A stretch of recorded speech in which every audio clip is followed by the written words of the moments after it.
एकदा प्रभु श्रीराम बनवास समय सीतादेवी को खोजी खोजी गोटे सरोवर पाखरे बसी प्रभुंक विरह दुख देखी नारद मुनि तांका पाखक आसी प्रणाम कले।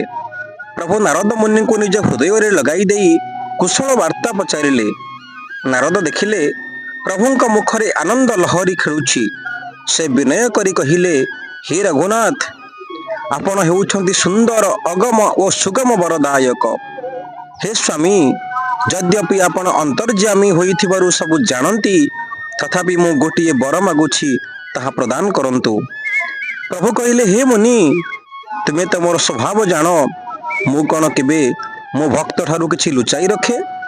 हे मुनिवर, मते केउ वस्तु एते प्रिय जे तुमे ताहा मागी परिबो नाही।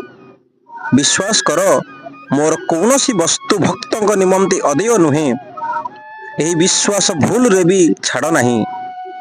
यह शुणी नारद मुनि आनंद रे कहिले, मु दुष्टता करी यही वर मागुछि जे यद्यपि प्रभुंकर अनेक नाम रहिछि एवं देवगण कहंती जे से सबु नाम एक को बलियार एक, तथापि हे नाथ, मोर मागुणी एतिक जे राम नाम अन्य सबु नाम ठारू बड़ और प्रभावशाली हो जाऊ, तथा पाप रूपी पक्षी मान व्याध समान हो जाऊ।